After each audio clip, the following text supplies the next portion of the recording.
Hello everyone, आप सभी का स्वागत है टारगेटपुर में। इस वीडियो में हम लोग देखेंगे JPSC previous year history question 30 MCQ question देखेंगे जो जेपीएससी के द्वारा किसी न किसी एग्जाम में पूछा गया है। यदि आप इस चैनल पर नए हैं, चैनल को सब्सक्राइब कर लें, वीडियो को शेयर करें, लाइक करना नहीं भूलें। तो लेट नहीं करते हुए शुरू करते हैं आज का टॉपिक।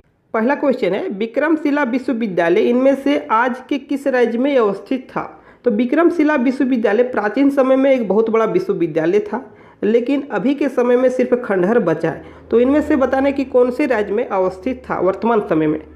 तो इस क्वेश्चन का सही आंसर हो जाएगा बिहार। बिहार का भागलपुर जिला में विक्रमशिला विश्वविद्यालय अवस्थित था, लेकिन अभी सिर्फ खंडहर बचा है। विक्रमशिला विश्वविद्यालय की स्थापना देखिए पाल वंश के शासक धर्मपाल ने किया। किसने किया? पाल वंश के शासक धर्मपाल ने किया। कब किया? 8वीं सदी के अंत में। किसी किसी बुक में लिखा रहता है 9वीं सदी में। चलिए आगे देखते हैं क्वेश्चन नंबर 2। क्वेश्चन नंबर 2 है, देखिए अजंता की कला को इनमें से किसने प्राश्रय आत्म सहायता दिया? तो बहुत सारे लोगों ने सहायता दिया, जिसमें से राष्ट्रकूट भी है, लेकिन आपको बताना है कि ऑप्शन में कौन है। यहाँ पर 4 ऑप्शन है, इनमें से कौन सा सही है। 2013 जेपीएससी में पूछा गया था। तो इस क्वेश्चन का सही आंसर है देखिए वकाटक। अब वकाटक क्या है? प्राचीन भारत में एक राजवंश हुआ था, उस राजवंश में एक वकाटक शब्द का यूज होता था, और उस राजवंश का जो प्रथम शासक था विंध्य शक्ति था। कौन था? विंध्य शक्ति था, जिसका उल्लेख वायु पुराण में और अजंता लेख में मिलता है। वायु पुराण में और अजंता लेख में मिलता है। आगे देखते हैं क्वेश्चन नंबर 3 है, किस सुल्तान के बारे में कहा जाता है कि उसने भूमि कर को उत्पादन का 50% कर दिया था? जितना उत्पादन होता था उसका आधा राजा को, सम्राट को देना होता था। इनमें से किस शासक ने? देखिए ऑप्शन देख लीजिए, बलवन, अलाउद्दीन खिलजी, मोहम्मद बिन तुगलक, फिरोज शाह तुगलक। ये भी जेपीएससी में पूछा गया क्वेश्चन है, और इस क्वेश्चन का सही आंसर क्या हो जाएगा? अलाउद्दीन खिलजी। इन्होंने देखिए पहले भूमि कर था 1/3 इन्होंने कर दिया 1/2। कितना कर दिया? 1/2। देखिए अलाउद्दीन खिलजी ने लगान में वृद्धि किया। पहले 1/3 था, अब 1/2 कर दिया, और इसके साथ कई नए कर लगाए, जैसे घरी कर, घरी होता है गृह कर, और चरी चारगाह कर। साथ ही राजस्व प्राप्ति करने के लिए मुक्त खराज नामक अधिकारी का नियुक्त किया, और दीवान ये मुक्त खराज की स्थापना किया। राजस्व प्राप्ति करने के लिए अलाउद्दीन खिलजी ने जितने भी हथकंडे थे सभी अपनाए। देखिए पहले के शासक में क्या होता था, किसी के पास 4 एकड़ का जमीन होता था तो राजा के पास 1 एकड़ तो 2 एकड़ का टैक्स पहुंचा था। लेकिन अलाउद्दीन खिलजी ने क्या किया? भूमि की पैमाइश कराकर उस पर लगान निर्धारण करने वाला पहला शासक बना। भूमि की पैमाइश कराए न पाया, और उस पर लगान निर्धारण किया कि आपको इतना देना होगा। तो इस प्रकार का जो नियम कानून लगाया, पहला शासक बना। देखिए अलाउद्दीन खिलजी ने बाजार को 4 भागों में बांटा, और साथ ही जो आवश्यक वस्तुएं रोजमर्रा में जो यूज होता है खाने पीने में, उसका कीमत भी निर्धारण कर दिया, फिक्स कर दिया। देखिए 4 बाजार कौन कौन था? खाद्यान्न बाजार, निर्मित वस्तु बाजार, सामान्य व दैनिक वस्तु बाजार, पशु व गुलाम बाजार। पहले गुलाम का भी बिक्री होता था। देखिए भारत के इतिहास में बाजार व्यवस्था शुरू करने वाला पहला शासक अलाउद्दीन खिलजी था। बाजार में किसी भी खाद्यान्न का मूल्य न बढ़े, नाप तोल सही ढंग से हो, इसके लिए कड़ा कानून भी बनाया। किसने? अलाउद्दीन खिलजी ने। इसके दरबार में अमीर खुसरो और हसन दहलवी जैसे कवि रहते थे। अमीर खुसरो ने सितार का आविष्कार किया और वीणा को संशोधित किया। जितने सारे पॉइंट है, एक एक पॉइंट बहुत ही इंपॉर्टेंट है एग्जाम की दृष्टि से। आगे देखते हैं। देखिए 1316 ईस्वी में अलाउद्दीन खिलजी की मृत्यु हो जाती है, और उसे दिल्ली के जामा मस्जिद मकबरे के बाहर दफना दिया जाता है। अलाउद्दीन खिलजी ने सिकंदर ये खानी की उपाधि धारण किया, जिसका अर्थ होता है द्वितीय सिकंदर। द्वितीय सिकंदर किसे कहा जाता है? बहुत बड़े एग्जाम में पूछा जाता है, अलाउद्दीन खिलजी को। देखिए इतिहास में जो भी क्वेश्चन पूछा जाएगा हिस्ट्री से, ऐसा नहीं कि एकदम ऊपर पूछा जाएगा। पहले भी बताया 6 से 7 क्वेश्चन ऐसा पूछा जाएगा जो डेप्थ में होगा। देखिए टारगेटपुर लगातार हिस्ट्री का नोट्स उपलब्ध करा रहा है, बहुत ही कम प्राइस में 99 रुपीज़ में आपको प्राचीन भारत, मध्यकालीन और आधुनिक भारत का एक बेहतरीन कलेक्शन मिलेगा। इसके लिए क्या करना होगा? डिस्क्रिप्शन में एक व्हाट्सअप नंबर है, तो इस व्हाट्सअप नंबर पर आप लोग संपर्क कर सकते हैं 9631926220। देखिए 4 में सुल्तानी युग में बौद्ध की कौन सी शाखा सबसे प्रभावशाली था? तो सुल्तानी युग में इनमें से कौन सी शाखा सबसे प्रभावशाली था?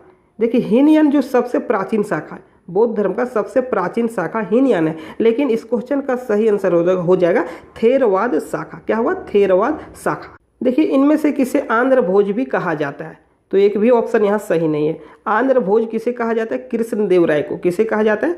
कृष्णदेव राय को, जो विजयनगर का एक प्रतापी शासक था।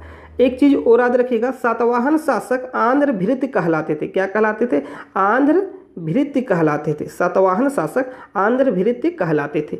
आगे देखिए 6 नंबर में, देखिए हेमचंद्र विक्रमादित्य भारतीय इतिहास में किस नाम से जाने जाते हैं? हेमचंद्र विक्रमादित्य भारतीय इतिहास में किस नाम से जाने जाते हैं? तो इस क्वेश्चन का सही आंसर हो जाएगा हेमू। इतिहास का 14वां व्यक्ति जिसने विक्रमादित्य की उपाधि धारण की, वे कौन था? हेमचंद्र विक्रमादित्य। आगे देखते हैं, देखिए 7 में, इनमें से किस कर व्यवस्था को बंदोबस्त व्यवस्था के नाम से भी जाना जाता है? इनमें से बताने की कौन सा कर व्यवस्था है जिसे बंदोबस्त व्यवस्था भी कहा जाता है? तो इस क्वेश्चन का सही आंसर क्या हो जाएगा? जाप्ती। जाप्ती देखिए शेरशाह सूरी के द्वारा शुरू किया गया था, लेकिन बाद में मुगल शासक अकबर ने भी इसका अनुसरण किया। तो इस क्वेश्चन का सही आंसर हो जाएगा जाप्ती। 8 नंबर देखिए क्वेश्चन नंबर 8 है, अबुल फजल की मृत्यु इनमें से किसके कारण हुई? अबुल फजल की मृत्यु इनमें से किसके कारण हुई? ऑप्शन देखिए, शहजादा सलीम, अब्दुल रहीम खान खाना, शहजादा मुराद मोहम्मद शाह, शहजादा दानियल। देखिए इस क्वेश्चन का सही आंसर क्या हो जाएगा? इस क्वेश्चन का सही आंसर क्या हो जाएगा? ऑप्शन नंबर ये क्या हो जाएगा? शहजादा सलीम, जिसे जहांगीर के नाम से जाना जाता है, जिसे जहांगीर के नाम से जाना जाता है। अबुल फजल अकबर के 9 रत्नों में एक है, जिन्होंने अकबरनामा, आईने एक अकबरी का रचना किया। साथ ही आपको याद रखना है कि 1602 ईस्वी में 1602 में जहांगीर के द्वारा इसकी हत्या कर दी जाती है। जहांगीर यानी कि सलीम। देखिए क्वेश्चन नंबर 9, किस शासक ने, देखिए किस मुगल बादशाह ने तंबाकू के प्रयोग पर निषेध लगाया? तो इनमें से बताने कि किस मुगल शासक ने तंबाकू के प्रयोग पर निषेध लगाया? तो इस क्वेश्चन का सही आंसर है जहांगीर। चलिए थोड़ा हम लोग देख लेते हैं जहांगीर के बारे में। देखिए हम लोग अब जेपीएससी पेपर 1 हिस्ट्री का नोट्स पर आ गए हैं, टारगेटपुर का जो नोट्स है। देखिए जहांगीर 1605 से 1627 तक शासन करता है। जन्म 1569, बचपन का नाम सलीम है। उपाधि देखिए नूरुद्दीन मोहम्मद जहांगीर बादशाह गाजी, पिता का नाम अकबर और माता का नाम हरकाबाई। राज्याभिषेक 1605 ईस्वी को होता है। साथ ही देखिए जहांगीर ने 5 शादी किया था। जहांगीर ने 5 शादी किया था। पहली पत्नी का नाम देखिए मानबाई था, जिससे पुत्र हुआ खुसरो। दूसरी पत्नी देखिए जगत गोसाई, उससे पुत्र हुआ खुर्रम। तीसरी पत्नी देखिए रुखसाना बानो, उससे पुत्र हुआ शहरयार। और चौथी पत्नी सलमा बानो, जिससे पुत्र हुआ परवेज। और 5वीं पत्नी नूरजहां थी। देखिए नूरजहां की दूसरी शादी थी।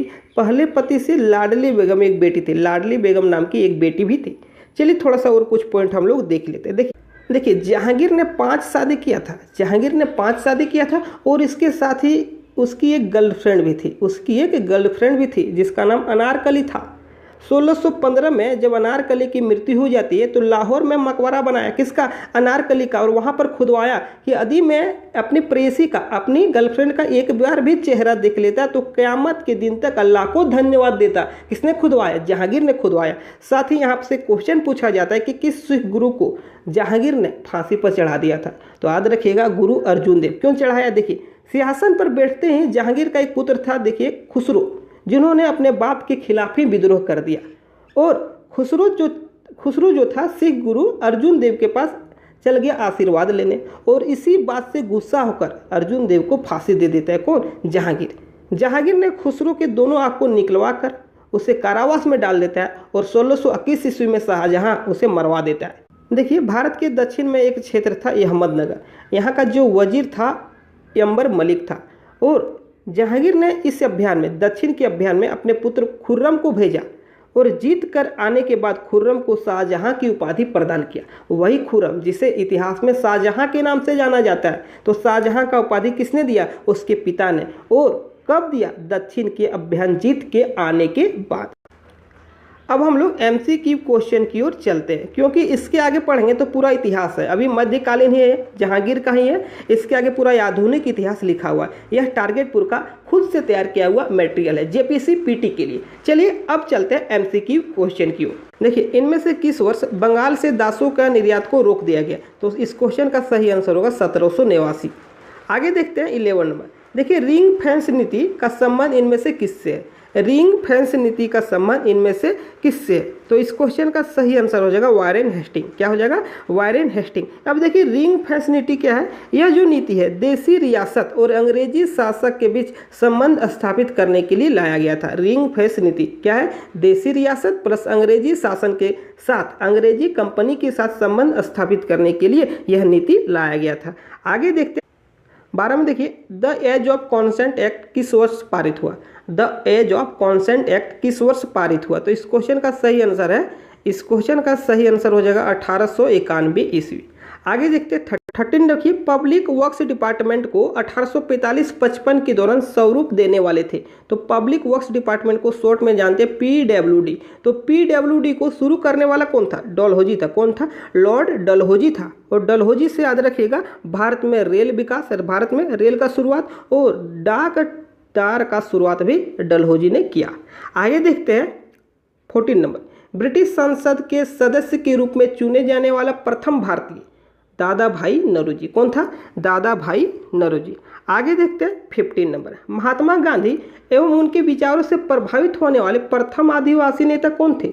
महात्मा गांधी एवं उनके विचारों से प्रभावित होने वाले प्रथम आदिवासी नेता कौन थे? तो 15 का क्या हो जाएगा? 15 का देखिए हो जाएगा जोड़ानांग। इस क्वेश्चन का सही आंसर हो जाएगा जोड़ानांग। जितना भी क्वेश्चन है जेपीसी प्रीवियस ईयर का क्वेश्चन है, ऐसा नहीं सोचिएगा कहीं से भी उठा के डाल दिए। तो इस क्वेश्चन का सही आंसर है जोड़ानांग। आगे देखते हैं देखिए 16 में इनमें से किसे फ्रंटियर गांधी भी कहा जाता है? तो इस क्वेश्चन का सही आंसर है option number B, Khan Abdul Gaffar Khan. 17 में देखिए कांग्रेस ने पूर्ण स्वराज की घोषणा सबसे पहले कहाँ की? तो 1929 में लाहौर अधिवेशन, कांग्रेस का लाहौर अधिवेशन में पूर्ण स्वराज की घोषणा की और इस अधिवेशन की अध्यक्षता पंडित जवाहरलाल नेहरू ने किया। चलिए आगे देखते हैं 18 नंबर रोलेट एक्ट लाने का क्या प्रयोजन था? रोलेट एक्ट क्यों लाया गया था? तो 18 का क्या हो जाएगा? 18 का ऑप्शन नंबर बी, राष्ट्रीय एवं क्रांतिकारी गतिविधियों पर रोक लगाना। राष्ट्रीय एवं क्रांतिकारी गतिविधियों पर रोक लगाना। आगे देखते हैं 19 नंबर देखिए मुजफ्फरपुर बम कांड जो 1908 में हुआ का संबंध इनमें से किसके साथ है? तो मुजफ्फरपुर बम कांड का संबंध इनमें से किसके साथ है? तो 19 का क्या हो जाएगा? देखिए प्रफुल्ल चाकी, साथ में याद रखिएगा खुद्दीराम बोस, प्रफुल्ल चाकी और खुद्दीराम बोस। आगे देखिए 20 नंबर इनमें से किसका संबंध सनातन आदिवासी महासभा से है? तो इनमें से किसका संबंध सनातन आदिवासी महासभा से? तो इस क्वेश्चन का आंसर हो जाएगा ठेबले उरांव। क्या हो जाएगा? ठेबले उरांव। 21 नंबर देखिए आगे इसमें इनमें से कौन 1930 के दशक में किसान सभा आंदोलन से सक्रिय रूप से जुड़े थे? इनमें से कौन 1930 के दशक में किसान सभा आंदोलन से सक्रिय रूप से जुड़े थे? तो 21 का हो जाएगा option number B, Swami Sahajanand. आगे देखते हैं देखिए भारत में हड़प्पा का बृहत स्थल है। तो इस क्वेश्चन का सही आंसर हो जाएगा राखीगढ़ी जो हरियाणा में घग्गर नदी के किनारे। आगे देखते हैं देखिए 23 ऋग्वेदिक जनसभा जो न्यायिक कार्यों से संबंधित थी। यह क्वेश्चन 2016 जेपीसी का है। तो इनमें से बताना है कि कौन एक ऋग्वेदिक जनसभा है जो न्यायिक कार्यों से संबंधित थी। तो इस क्वेश्चन का सही आंसर है सभा। क्या है? इस क्वेश्चन का सही आंसर है सभा। यह श्रेष्ठ लोगों की एक सभा थी। आगे देखते हैं 24 नंबर देखिए चीनी तीर्थयात्री जिसने 6ठी शताब्दी में भारत का दर्शन किया। ये भी 60 जेबीएससी का क्वेश्चन है 2016 का। तो इनमें से बताना है कि चीनी तीर्थयात्री जिसने 6ठी शताब्दी में भारत का दर्शन किया। इस क्वेश्चन का सही आंसर हो जाएगा सुंग युन जिसने 518 ईस्वी में भारत दर्शन किया। आगे देखते हैं 25 नंबर देखिए 25 है चालुक्य शासक पुलकेशिन की हर्ष पर विजय वर्ष था। हर्ष को बदामी के चालुक्य वंशीय शासक पुलकेशिन द्वितीय ने पराजित किया। कब? 618 ईस्वी में। कब किया? 618 ईस्वी में। आगे देखते हैं 26 नंबर देखिए 26 में देखिए चुंबकीय दिक्सूचक का भारतीय महासागरों में प्रयोग की प्रारंभिक सूचना किसके द्वारा दी गई? एक चुंबकीय दिक्सूचक होता है जो रास्ता बताने का कार्य करता है और इसका प्रयोग सर्वप्रथम देखिए इसका जो प्रयोग हुआ सर्वप्रथम किसके द्वारा? तो याद रखिएगा सदरुद्दीन मोहम्मद ओफी के द्वारा। आगे देखते हैं अति कट्टर पंथी सूफी संप्रदाय था। तो इस क्वेश्चन का सही आंसर हो जाएगा नक्शबंदी संप्रदाय जो अति कट्टर पंथी सूफी संप्रदाय था। भारत में इसका जो संस्थापक है, देखिए नक्शबंदी संप्रदाय का भारत में संस्थापक ख्वाजा बाकी बिल्ला है। सभी सूफी संप्रदायों में सबसे कट्टरवादी संप्रदाय था। इसके अनुयायियों ने शरीयत पर बल दिया। ऐसे सिलसिले, देखिए सूफी संप्रदाय को सिलसिला भी कहा जाता है। तो इस सिलसिले के द्वारा संगीत का विरोध किया गया और इस शाखा का संबंध बाबर से था। इसका प्रचार देखिए कश्मीर में हुआ। औरंगजेब भी इसी सिलसिले से जुड़ा था, इसीलिए औरंगजेब को कट्टरवादी शासक कहा जाता है। नक्शबंदी संप्रदाय ने कव्वाली, गाना बजाना आदि पर प्रतिबंध लगा दिया। आगे हम लोग देखते हैं क्वेश्चन नंबर 29। देखिए शुद्ध चांदी का रुपया का आविष्कार किसने किया? शुद्ध चांदी सिक्के का जो आविष्कार किसने किया? तो 29 का क्या हो जाएगा? इसका हो जाएगा option number B, Sher Shah Suri ने। 30 नंबर देखिए आज का अंतिम प्रश्न है, बगहात रियासत का ब्रिटिश में विलय कब हुआ? तो देखिए 1848 में सतारा का होता है, याद रखिएगा 1848 में सतारा का। 49 में देखिए जेतपुर और संभलपुर, 49 में देखिए 1849 में जेतपुर और संभलपुर का होता है। 1850 में बगहात का होता है। देखिए बगहात हिमाचल प्रदेश में पड़ता है, बगहात का 1850 में।